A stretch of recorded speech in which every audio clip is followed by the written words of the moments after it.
Can somebody take a picture of Jared? We're going to be talking about client events today, as you know, and we've got 4 masters of handling client events. So, and tell us about your very first event. Can you hear me without the mic? Yeah. Okay. Perfect. Everyone complains my voice is too loud, so I don't think you need that.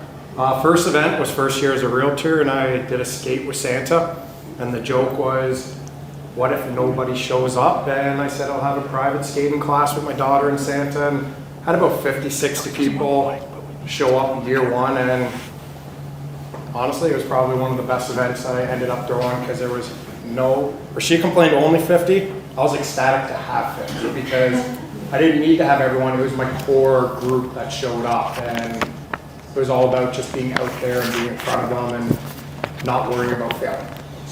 So I was thinking about a skating event, and we had one years ago where somebody fell and broke their arm. That was a little risky event. Everything went smoothly for you? That's what insurance is for. That's fantastic.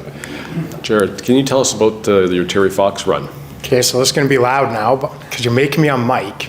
But no, I'm really against asking for donations. I do it at my Skate with Santa for a toy, for my charity, just as a nice way to give back. It's Christmas time, but at Terry Fox, or at least I was when I worked in corporate, you'd have all these individuals never return a phone call to you, but then, can you give me a fundraiser, fundraise this, fundraise that, and it just started turning me off wanting to even deal with them. So mine was come run with me, and anyone who runs with me, I make a donation for. My marketing guy got on my case big time, and he goes, what happens if 100 or 1,000 people run? And I go, I donate a lot of money. But I challenge my clients to run and make me donate, and it's my way of giving back to what I thought was a great cause. Could you break it out a bit as to how it worked and so it started, moving parts? I'll go a little bit where I don't like sharing this that much, but I lost my dad to cancer at a young age. So when I had my first kid, we did the Terry Fox run just to teach, kind of keep his memory alive and teach my kids who my dad was, who they'll never meet. And then year 2, a couple of my friends joined me saying, Jared, I want to run with you. And year 3, it actually started where I made a bet with a client of mine. I said, I can make everyone run around with my face on a shirt. And I go, I'll bet you I can make you wear the shirt. And he said, no way, easiest bet. I go, you can pick whatever you want. And when I got there, I made the shirts made up and looked at him and said, I don't make a donation unless you wear this. Everyone just kind of looked at him. He just shook his head. I won the bet, but I never accepted it. It was just more a point. So that was just kind of my way. And now I just market it out. Every single person come run. This year I actually had a booth there. I became part of the Terry Fox Foundation because I think we're almost on our 10th year doing it. But I think the biggest thing is on any event you do, you have to do something that you like, you've heard so many different events that everyone has done here. What she does might not work for me, and what I'm doing may not work for you. You have to do what you're passionate about.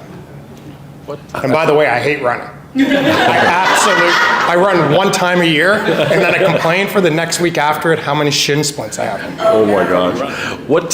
At the end of the event, what's the interaction with your clients and your friends and the people who support? How does that go? So the first few years I used to take them out for breakfast, but then when they got too big, it was for my close ones, and not everyone would show up. I'd throw a party afterwards, and it was just come run and then let's get together, and just good way to interact with clients. And the people who normally ran became my friends now along the way. So it's just a good way to interact with them outside of real estate. I don't think we talk real estate once the whole day.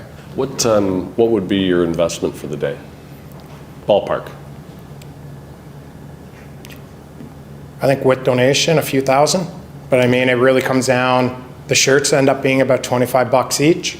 Yeah. And then, so it depends on how many people show up, and then it comes down to how much I'm donating.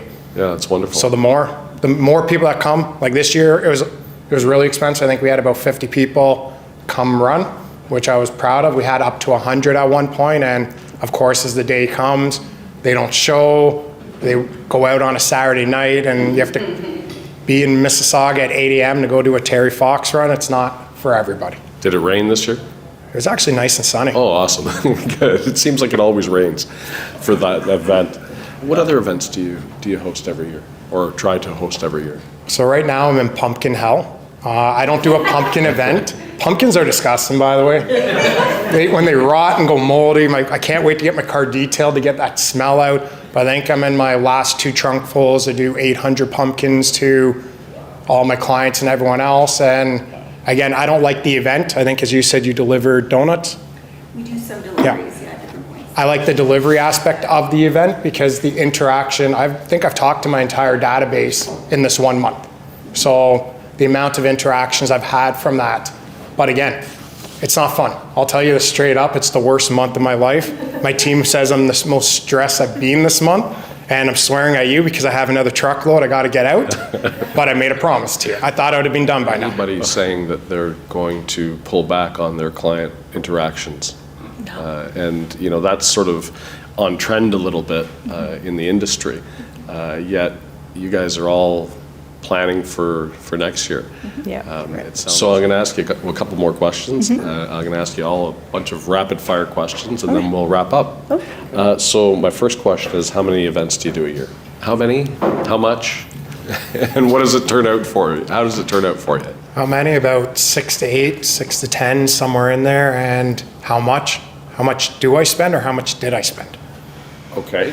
They cost me over 30 grand. I spent probably 2,500 this year. Okay. Get good partners. Biggest advice I can get you. My partners pay for everything. Fantastic. And I don't ask for a lot of different partners. Oh, I'll give you this if you throw me business. I don't want any of that. But then when I hit them up, do you want to sponsor or do an event with me? I don't even have to ask twice. I didn't pay for my pumpkins. I don't pay for my ice. I don't pay for anything. I have good partners. For food, I don't think I paid for food once. It's my partners who I helped out during COVID when everybody was sitting here scared to do anything. I went out there promoting the small businesses and marketing the small businesses, and they've been paying it forward for me every single year. I'd say the most expensive ones are probably my Maple Leaf tickets, but I can't get partners to buy that. Not and send you mean? What's that? Do you go to the game with your clients, or do you give them? It's 50-50. I will offer my client them to good clients, and half time they want to go with me, and then you're basically paying for all the food and booze. Yeah. It's cheaper to just send them. It is. It is. Good call. I sent myself an email yesterday so I would remember to mention this, but I just sent a headline that said, remember COVID. Remember during the pandemic, we're thinking of ways to reach out and just touch base, and people were dropping off a little token of something on people's door and things like that. Those little things can happen today too. We don't have to wait for a global pandemic.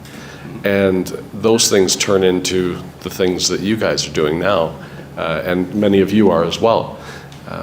I really appreciate you guys coming out today and talking about what you do and how you do it and how much you spend. And from a revenue side, can you give us an idea without the round numbers, just transactionally, how has it floated your business a bit? 6 figures easily. Full Like stop. just pumpkins alone, I've picked up 4 listings. Wow. It's impressive from these 4 superstars for doing all this work. But it doesn't sound like work. It sounds like fun, except for your pumpkins. The pumpkins are the worst. We did it 1 year. I will never I know, do I'm it just again. kidding. Nope. It's fun. It is and fun. You have to choose what you like doing, because then it's not really work. Like the state with Absolutely. Santa, love it. All Yeah. the teams I sponsor come out, it's a big event. It's work. Yeah. Nothing's not work, and I think but I think these two have a better team behind them right now that does most of it. Everyone, thank you very much for today. Do you have one more thing to add? No. Okay, thank you for coming out. Thank you for joining us, everybody. Have a great day. Thank you.